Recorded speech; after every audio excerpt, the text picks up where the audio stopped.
2020లో జరిగినటువంటి ఉప ఎన్నికల్లో భారతీయ జనతా పార్టీ గెలుపుకి పనిచేసినటువంటి ప్రతి ఒక్కరికి పేరు పేరున నమస్కారాలు, శుభాకాంక్షలు అందుతున్నాను.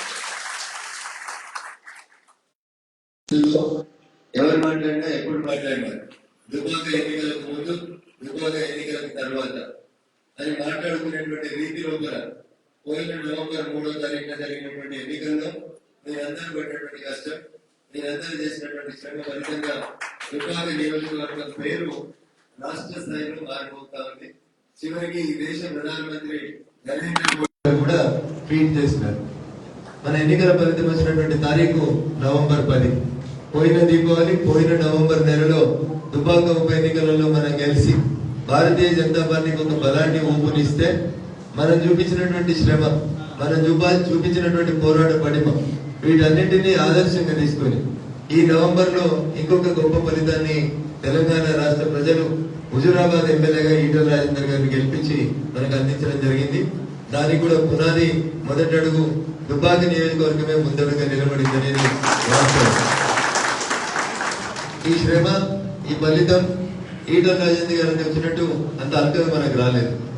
ఈటల రాజేందర్ గారు 3 సార్లు మంత్రి, ఒకసారి ఫ్లోర్ లీడరు, మొత్తం కలిసి 6 సార్లు ఎమ్మెల్యే. 2004 నుంచి 2020 దాకా కంటిన్యూస్ గా అధికారంలో ఉన్నారు. సర్పంచులు, ఎంపీటీసీలు, జడ్పీటీసీలు, కౌన్సిలర్లు, కార్యకర్తలు 20 ఏళ్ల నుంచి ఆయన గెలిచి ఎమ్మెల్యే, మంత్రిగా రకరకాలైనటువంటి పనులు చేస్తే తనకంటూ కొంత కార్యకర్తల బలాన్ని తయారు చేసుకున్నాడు. దుబ్బాక నియోజకవర్గం పరిస్థితి వేరు. గతంలో ఎప్పుడు భారతీయ జనతా పార్టీ ఇక్కడ అధికారంలో లేదు. ఓ 10 మంది సర్పంచులు, 20 మంది కౌన్సిలర్లు ఎప్పుడు గెలిచినటువంటి పరిస్థితి లేదు. అధికారం అంటే ఏంది, అధికారాన్ని ఎట్లా అనుభవించాలి, అధికారంతో పనులు ఎట్లా చేసుకోవాలి అనేది కొంత భారతీయ జనతా పార్టీ నాయకులకి దుబ్బాక నియోజకవర్గంలో కొంత కొత్త.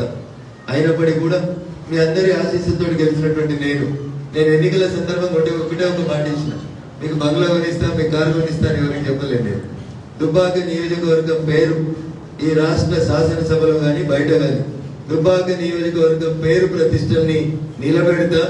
మీరు ఏడికన్నా పోయి నేను దుబ్బాకీలు వచ్చినా అంటే గర్వంగా మీకు అందరు కూడా పనులయ్యే రీతి లోపల దుబ్బాక ప్రజల కీర్తి ప్రతిష్టల్ని పెంచుతా అని చెప్పినాను. నాకు తెలిసి నేను దుబ్బాక ఎమ్మెల్యేగా గెలిచిన తర్వాత సరే వ్యక్తిగత పంచాయతీలు, మోరీలు, కాలువలు, రోడ్లు మనం అదే అర్థం చేసుకోవాలి. నేను అందుకనే అన్నాను, మనం ఇంతకుముందు సర్పంచ్ అయితేనో, ఎంపీటీసీ అయితేనో, కౌన్సిలర్ అయితేనో మనకు తెలుస్తుంది.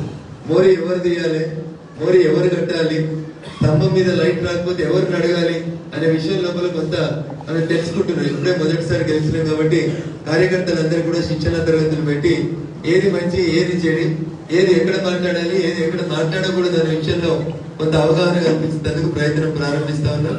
ఆ ప్రయత్నంలో ప్రారంభంలో భాగంగానే దుబ్బాక ఎమ్మెల్యేగా గెలిచిన తర్వాత దుబ్బాక పేరు అసెంబ్లీలో మారుమోగిందా లేదా, అంతకుముందు ఉన్నటువంటి దుబ్బాక ఎమ్మెల్యే గారు ఏం మాట్లాడేవారు, ఇప్పుడు గెలిచినటువంటి దుబ్బాక ఎమ్మెల్యే ఏం మాట్లాడుతూ ఉన్నాడు అనేది నాకంటే ఎక్కువ మీరంతా సోషల్ మీడియాలో, ఫేస్బుక్ లలో మీరే అందరు సర్క్యులేట్ చేసి చూసి పింఛన్లు వస్తలేవు. అసలు 2018లో గెలిచిన తర్వాత రెండోసారి ముఖ్యమంత్రి అయినాక ఒక్క పింఛన్ ఇయ్యలేదని అసెంబ్లీలో ఎవడైనా ఒక ఎమ్మెల్యే అడిగిందంటే అది కేవలం ఈ దుబ్బాక ఎమ్మెల్యే మాత్రమే. ఇందాక రవి బాధపడుతూ చెప్పిండు, మన ఎలక్షన్లప్పుడు దొంగతనంగా కొన్ని పింఛన్లు ఇచ్చారు.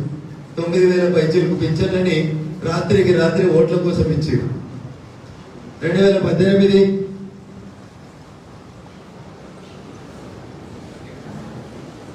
డిసెంబర్ 12 రెండోసారి ముఖ్యమంత్రి అయిన తర్వాత చంద్రశేఖరరావు గారు ఈ రాష్ట్ర ప్రభుత్వం ఒక్క కొత్త పింఛన్ కూడా ఇవ్వలేదు. పింఛన్లు ఎక్కడ ఇచ్చిరంటే ఎక్కడైతే బై ఎలక్షన్స్ వస్తున్నాయో ఆ బై ఎలక్షన్స్ వచ్చిన తర్వాత దగ్గర ఓట్లు కొనుగోలు చేసేందుకు లంచం రూపంలో కూడా ఇండైరెక్ట్ గా సర్పంచ్కి చెప్పి, ఎంపీటీసీకి చెప్పి, ఇందాక రవి చెప్పినట్టు వాళ్ళకి దగ్గర వాళ్ళకు, వీళ్ళకి దగ్గర వాళ్ళకు కొన్ని పింఛన్లు ఇచ్చింది తప్ప రండి కొత్త పింఛన్ ఒకటి కూడా మళ్ళీ రాష్ట్ర ప్రభుత్వం ఇవ్వలేదు. కంప్యూటర్లలో ఆన్ లేవు. ఇప్పుడు మొన్న హుజూరాబాద్ లో బై ఎలక్షన్స్ వస్తే మళ్ళీ కొంతమందికి ఇచ్చారు. ఎవరైనా అడిగిరా, 100-102 మంది ఉన్నారు టీఆర్ఎస్ ఎమ్మెల్యే సార్. మరి ఇక్కడ మన కార్యకర్తలు అందరూ ధైర్యంగా మాట్లాడేది, ఆ మాత్రం అంతా మీకు స్వేచ్ఛను ఇచ్చిండు మీ ఎమ్మెల్యే మీకు మాట్లాడేస్తారు. కానీ మిగతా దగ్గరలో ఏమన్నా ఉందా? ఒక్క ఎమ్మెల్యే అసెంబ్లీలో లేచి సార్ మరి పింఛన్ ఇస్తాను పింఛన్ ఇస్తలేం సార్. ఒక ఎమ్మెల్యే నేను మాట్లాడిండా, ఒక్కడు దుబ్బాక ఎమ్మెల్యే మాట్లాడాడు. ఈయన మీరందరూ ఎట్లయితే ఇబ్బంది పెడతా ఉన్నారో అసెంబ్లీలో మాకుండే పరిస్థితులు కూడా అట్లే ఉంటాయి. నేను లేచి 2 మాటలు మాట్లాడదామంటే మేము ఉన్నది ఇద్దరం, మీకు తెలుసు. వాళ్ళు 100 మంది లేచి గయ్యమని వరుస్తున్నారు, చిల్లర మాట్లాడుతూ ఉన్నారు. కానీ ఎక్కడ కూడా మీ దుబ్బాక ఎమ్మెల్యే తొనకలేదు, భయపడలేదు, మాట్లాడాలనుకునేవన్నీ మాట్లాడినాం. గెలిచి ఏడాది అయింది. చేసి ఈ నియోజకవర్గంలో ఇబ్బందులు ఉన్నాయి, సమస్యలు ఉన్నాయి.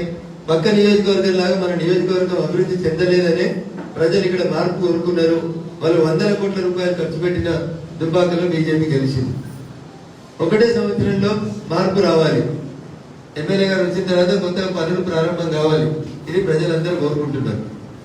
వాస్తవం కూడా జరగాలి, జరుగుతున్నాయి కూడా. అయితే కొన్ని మనం చెప్పుకోవడం లోపల ఇబ్బంది పడతా ఉన్నాం. ఇప్పుడు యాదగిరి అడిగిండు దుబ్బలపల్లికి వెళ్ళి, మా రోడ్ ఏమైంది అని అడిగిండు. దుబ్బలపల్లి నుంచి ధర్మారం నుంచి దుబ్బలపల్లి మీదుగా బల్వంతపూర్ దాకా రోడ్డు. మీకు అందరికీ తెలుసు, నాకంటే ముందు ఎవరెవరు గెలిచారు, ఎత్తుకున్నోళ్ళు గెలిచారు, పొడుగున్నోళ్ళు గెలిచారు, అడ్డమున్నోళ్ళు గెలిచారు, మంత్రులుగా చేసారు, అంచనాల కమిటీలకు చేసారు, సివిల్ సప్లైస్ మినిస్టర్లు చేసారు. అసలు నేనే అభివృద్ధి దుబ్బాకంటేనే నేనే చెప్పుకున్నటువంటి వాళ్ళు కూడా, మంత్రులుగా చేసిన వాళ్ళు కూడా చాలా మంది చూసినాం. ఒక్కసారి మీరు ఎవరు ఏమనుకోకపోతే ధర్మారం నుంచి దుబ్బలపల్లి మీదకి వెళ్ళి బల్వంతపూర్ రోడ్డు ఎన్ని సంవత్సరాల కింద వేసారో ఒకసారి చూడు. రఘునందన్ రావు గెలిచి 10 నెలలు కాలేదు, దాన్ని రోడ్ శాంక్షన్ చేయించినాం. ప్రధానమంత్రి గ్రామీణ సడక్ యోజన కింద పని మంజూరు అయింది. 3,90,00,000కి టెండర్ పిలిచిరు, టెండర్ ఓపెన్ అయింది. ఇద్దరిలో ఒకరికి సక్సెస్ఫుల్ బిడ్డర్ ఒకతను వచ్చింది. ఉదాహరణకి రాజిరెడ్డికి వచ్చింది. రానటువంటి బాలేష్ గౌడ్ అనే ఆయన కోర్టుకు పోయి రాజిరెడ్డికి నాకంటే తక్కువ అర్హతుంది, ఆయనకి ఎందుకు ఇచ్చిరని స్టే తెచ్చుకున్నాడు. అందుకని ధర్మారం నుంచి దుబ్బలపల్లి మీదకి బల్వంతపూర్ పోయే రోడ్ ఆగింది. ఇప్పటికి నేను 3 సార్లు కోర్టుకు పోదామని ప్రయత్నం చేస్తే ఆ కేసు వాయిదా ఉన్నప్పుడల్లా కరోనా వల్ల కోర్టు బంద్ ఉన్నది కాబట్టి ధర్మారం నుంచి దుబ్బలపల్లి మీదకి బల్వంతపూర్ పోయే రోడ్ రాలేదు. 3,90,00,000తోటి ప్రధానమంత్రి గ్రామీణ సడక్ యోజన కింద ఆ రోడ్డు మనం మంజూరు చేయించడం, టెండర్ కూడా అయింది. కోర్టు స్టే ఖాళీ అయిన తర్వాత ఆ రోడ్డు పనులు ప్రారంభమైంది. నిల్చోకురండి, కూర్చోండి, కుర్చీలు ఖాళీ ఉంటాయి, కూర్చోండి. కుర్చీలు ఖాళీ ఉన్న సైడ్ వచ్చి కూర్చోండి, నిల్చోకురు. చాలా టైం పడుతుంది, సాయంత్రం 4 దాకా ఉండాలి మీరంతా. నాకేదో మైక్ ఇచ్చిరు, నా వద్దకు నేను మాట్లాడిపోతా అంటే కుదరదు, 4 దాకా కూర్చోవాలి. అందుకని మధ్యలో భోజనం కూడా పెట్టింది. కడుపులో ఏమైనా ఇబ్బందులు ఉంటే, అవస్థలు ఉంటే మాట్లాడితే కొంచెం గ్యాస్ ట్రబుల్ అనేది పోతుంది అనేది, అందుకనే మైక్ ఇస్తా ఉంటాం మీకు అందరికీ. ఉంటాయి అవస్థలు ఉంటాయి, అవస్థ లేకపోతే వ్యవస్థ ఉండదు. చాలా కష్టాలు ఉంటాయి. గెలవకంటే ముందు ఒక రకమైన కష్టం ఉంటుంది, గెలిచినాక ఇంకొక రకమైన కష్టం ఉంటుంది.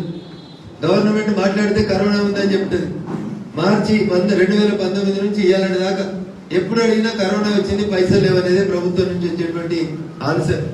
ఈ మధ్య కాలంలో కొంత దుబ్బాక నియోజకవర్గంలో పనులు మొదలైనవి, 1 మొదలైనవి. అయితే మన కార్యకర్తలకి, మన నాయకులకి చెప్పుకోవడం రావట్లేదు. భారతీయ జనతా పార్టీ నాయకులకి, కార్యకర్తలకి చెప్పుకోవడం రావట్లేదు. ఏమైనా అనగానే తొందరగా డిసప్పాయింట్ అవుతా ఉన్నారు. మీరు 20 ఏళ్ళు గెలిచిండు ముత్తంరెడ్డి, 20 ఏళ్ళు గెలిచిండు రామలింగారెడ్డి. ధర్మారం నుంచి బల్వంతాపూర్ దాకా రోడ్డు ఎందుకు కాలేదని ఎన్నడని అడిగిరా? ఎందుకంటే వాళ్ళ ముంగట 2 పోలీస్ జీవులు, వెనుకో 2 పోలీస్ జీవులు ఉంటాయి. వాళ్ళు చెప్పాలనుకున్నది చెప్తారు, రాయించుకోవాలనుకున్నది పేపర్ వాళ్ళకి చెప్తారు. పేపర్ వాళ్ళు కూడా వాళ్ళ గురించి ఇతరులు చంద్రులని రాస్తారు, అయిపోతుంది. కానీ మరి అంత పెద్దోళ్ళని చెప్పారు కదా అంచనాల కమిటీ చైర్మన్. మరి ధర్మారాకి బల్వంతపూర్ దాకా రోడ్ ఎందుకు అంచనా వేయలేదంటే వేయలేదు. 4 సార్లు ఎమ్మెల్యే గెలిచిండు, బాధ లేదు. టీఆర్ఎస్ అని అడగరు. కానీ రఘునందన్ రావు గెలిచి 10 నెలలు కాగానే మా యాదగిరి వచ్చి అడుగుతాడు, వేరే వాడు అడిగాడు.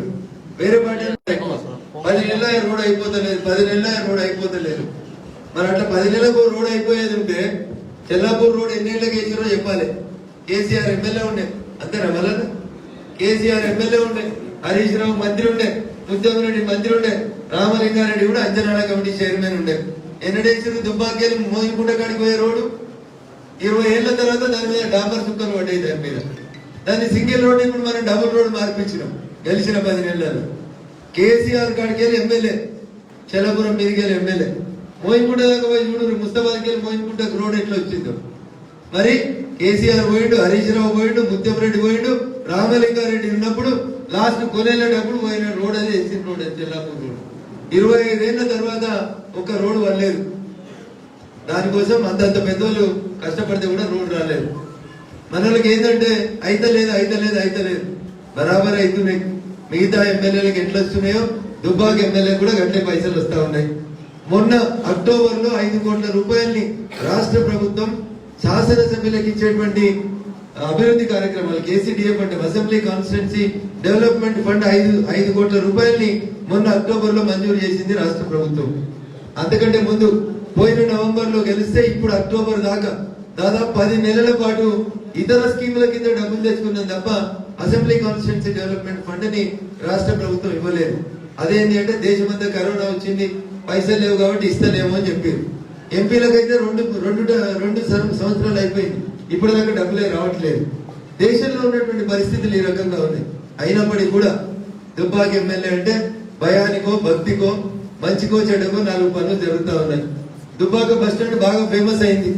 దేనికి ఫేమస్ అయిందో మీకు అందరికి తెలుసు. ఫేమస్ అయింది దుబ్బాకలో బస్ స్టాండ్ కడితే గానీ, దుబ్బాకలో బస్ స్టాండ్ భూమి పూజ చేస్తే గానీ మళ్ళీ మంత్రి దుబ్బాకకు రాలేనటువంటి పరిస్థితుల్ని మనం అందరం కల్పిస్తే దుబ్బాకకి బస్ స్టాండ్ తీసుకొచ్చి మంత్రిని తీసుకొచ్చి గెలిచిన 9 నెలలకు కొబ్బరికాయ కొట్టించినాం. వాళ్ళు చెప్పుకుంటారు మా ఎంపీ సాబ్ తెచ్చిండు.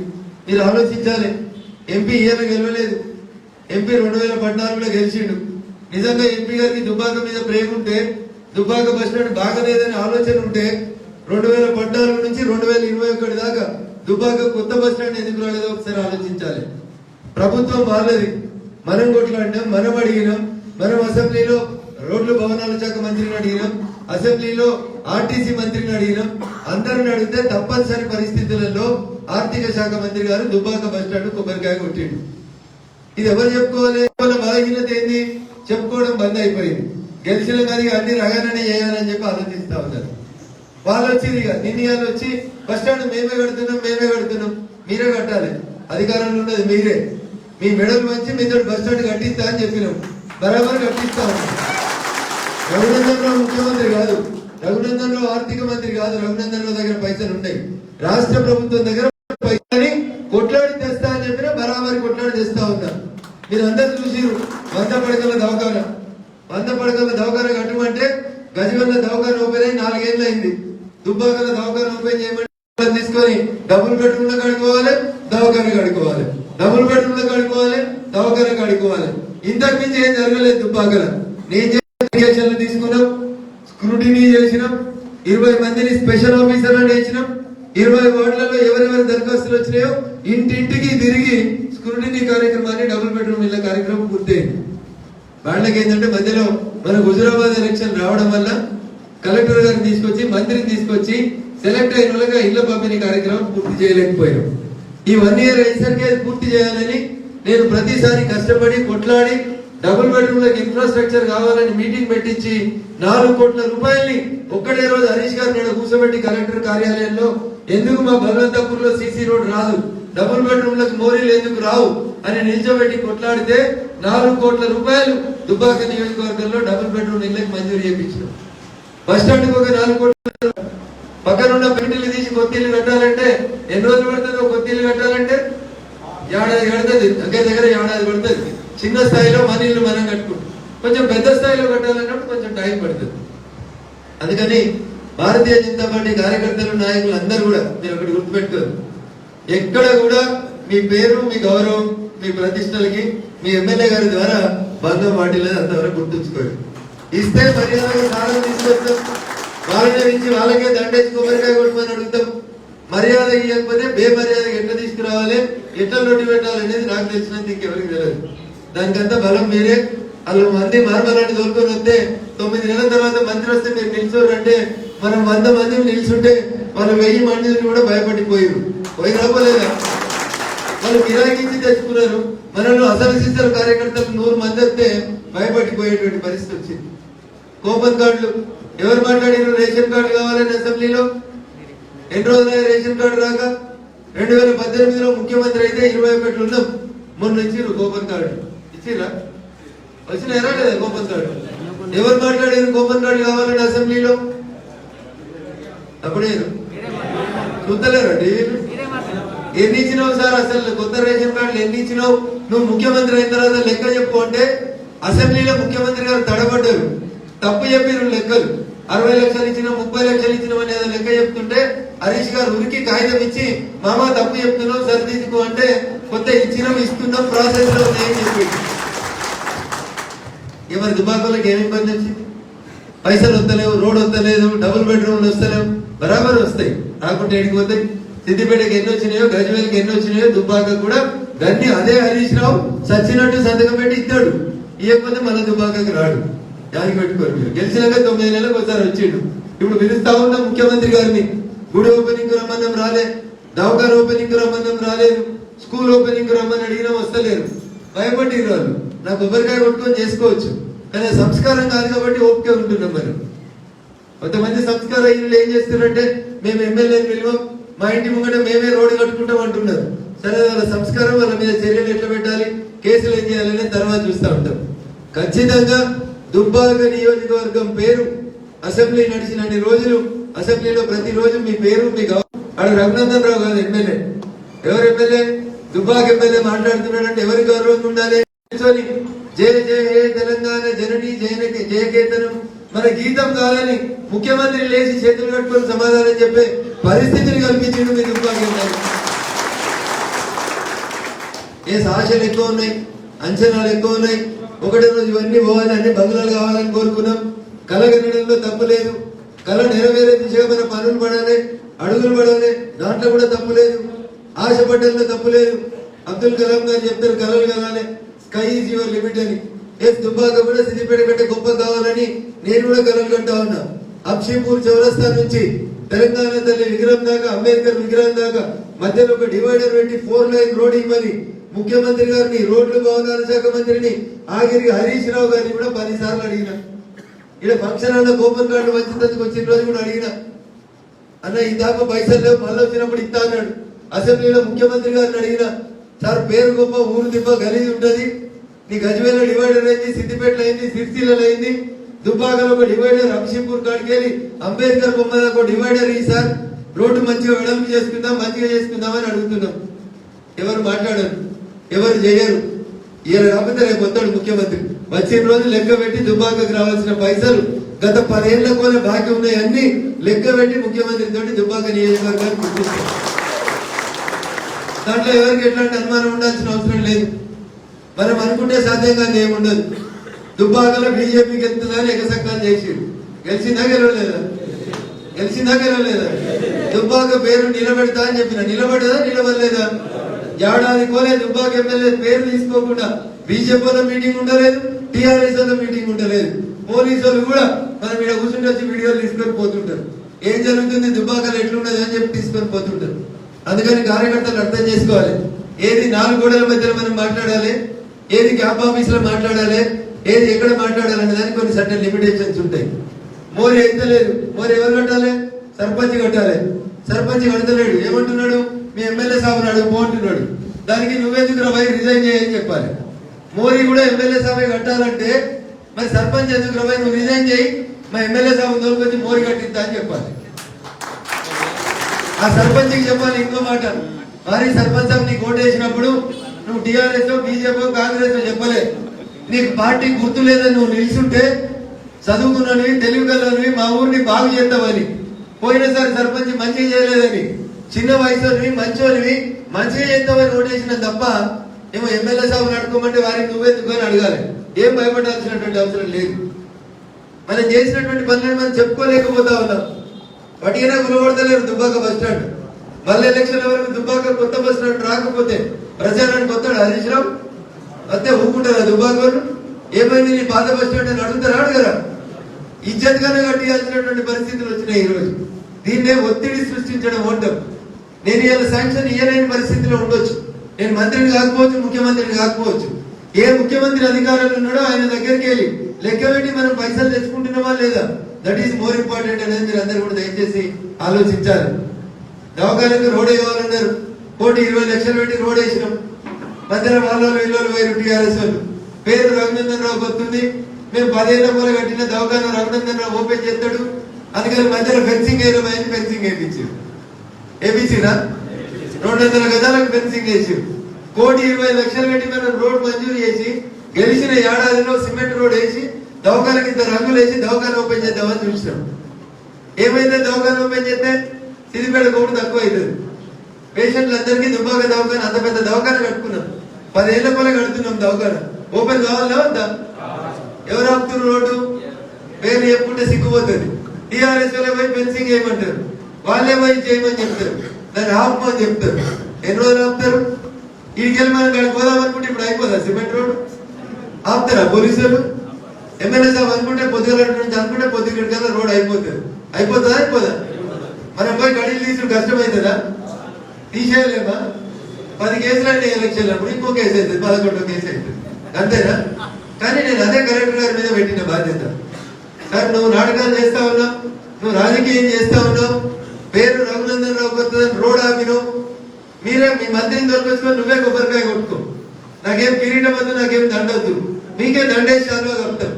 ఏమైనా మనసులో అయితే ఆ రోడ్డుకున్నటువంటి అడ్డంకిని తొలగించమని కలెక్టర్ గారికి 4 సార్లు రాసి చెప్తాను. మంచిగా చెప్తే తింటలేడు, ఏది పడితే అది మాట్లాడుతున్నాడు. ఆయననే టీఆర్ఎస్ లీడర్ లెక్క అయిపోయాడు. అందుకని మన వాటిల గురించి మాట్లాడితే హైకోర్టులో కంటెంప్ట్ ఆఫ్ కోర్టు వేయించినాం. ఇక సార్ వచ్చి చేతులు పెట్టుకొని నిలిచిన పరిస్థితి వచ్చింది. రోడ్ అవుతుంది, దవాఖాన ఓపెన్ అవుతుంది. ఇందాక బాలరాజు అన్న మాట్లాడితే మాకు డబుల్ బెడ్రూమ్ రాక గరీబ్ వాళ్ళం ఇబ్బంది పడుతున్నాము అన్నాడు.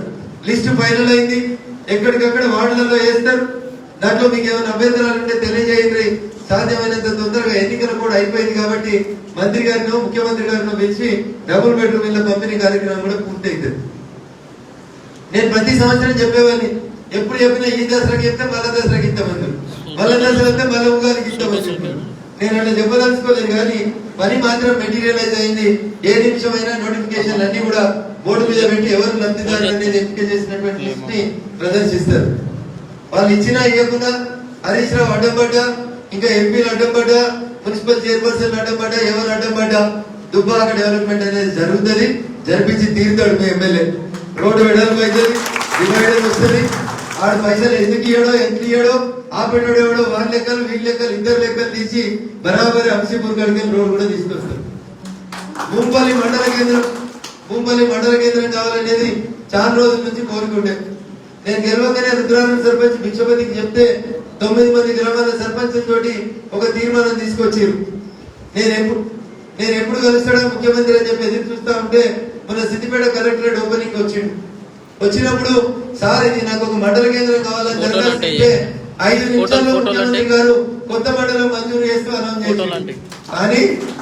కానీ కొంతమంది కడుపు నొప్పి స్టార్ట్ అయింది. అరే మేము ఇన్నేళ్ల కూడా అడిగితే కాలేదు, రఘునందన్ రావు అడగగానే ముఖ్యమంత్రి మండలం ఇచ్చే మాకెట్లా అని కొందరు సెల్లార్లకి వీడియోలు పెట్టుకున్నారు. కొంతమంది అప్పటికప్పుడు దరఖాస్తులు రాసి ఫేస్బుక్ లలో పెట్టుకున్నారు. వాళ్ళకి మండలం అవుతుందని తెలియలే, మండలం అడగాలని కూడా తెలియలేదు. ఆ ఎంపీపీకి తెలియదు, ఆ ఎంపీపీకి తెలియదు. ఎంపీపీకి పెద్ద తేడా ఉన్నట్టు కూడా కనవలేదు, తెలిసినట్టు కూడా లేదు. మండలం వచ్చింది, తహసీల్దార్ రాసి పంపించాడు, ఆర్డీఓ రాసి పంపించాడు, కలెక్టర్ కూడా రాసి పంపించాడు. హైదరాబాద్ పోయి పైరవ్ చేసి జరాపూర్ ఇప్పుడైతే రఘునందన్ రావు పేరు వస్తుందని ఆపుతున్నారు. వాళ్ళని అడగాలి మనం, అది ఏ పార్టీ అనేది నేను చెప్పదలుచుకోలే.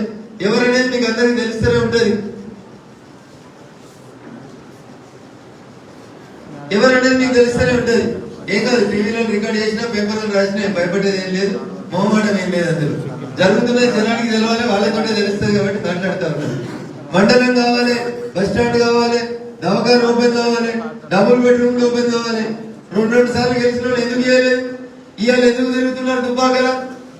ఎందుకు? ఏం ఆశ వచ్చింది? కొత్తగా మేమేదో పోటీ చేస్తాం, ఇక గెలిచిరు ఢిల్లీకి ఏదో వడగొట్టిరని గల్లీకి వచ్చి పడగొడతామని వస్తున్నారు. వెల్కమ్, స్వాగతిద్దాం, మనకేం ఇబ్బంది లేదు. ఢిల్లీ వాళ్ళు వచ్చినా గల్లీ వాళ్ళు వచ్చినా బరాబరి మనం నిలుచుంటాం, చేస్తాం. చేసిన పని మన కోట్లు వేపిస్తారు. పోయినసారి మీరు ఎంత కష్టపడ్డారో దాంట్లో సగం కష్టపడితే ఈసారి మనం గెలవాలి. గెలవాలంటే పని చేయాల్సింది ఏం కాదు, పని చేయాల్సింది మీరు. ఏం పని చేయాలి? మోరీ రాలేదు, సర్పంచ్ నిలిచోబెట్టి అడగాలి.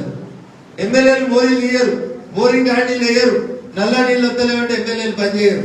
పని చేయాల్సింది గౌరవ సర్పంచులు పని చేయాలి. సర్పంచులకు ఏమైనా ఇబ్బంది ఉంది, బడ్జెట్ ఇబ్బంది ఉంది, ఆ ఎమ్మెల్యే సభ దగ్గరికి పోదాం పని తోలుకు రావాలి.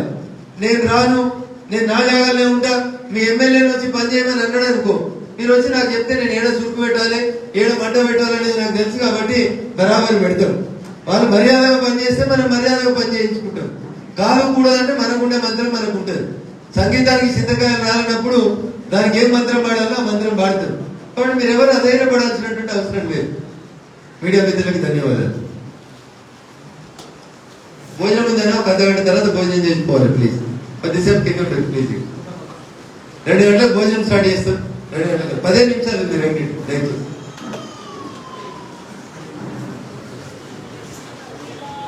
ఇకపోతే పార్టీ అంతర్గత నిర్మాణం, కార్యకర్తలు, బూత్ కమిటీలు.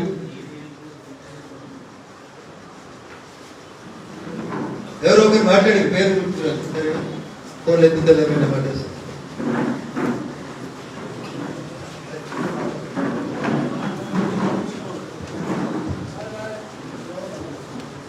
క్యాంప్ ఆఫీస్ కి రాలేకపోతా ఉన్నాం. రోడ్డు మీద కలిసినప్పుడు అడిగితే మా ఎమ్మెల్యే సార్ పనిచేస్తాడు. క్యాంప్ ఆఫీస్ కి రావాలన్నా పని చేయాలి. నూటికి శాతం ఇంటికే రావాలి. అది ఆఫీస్ కాదు, ఇల్లు.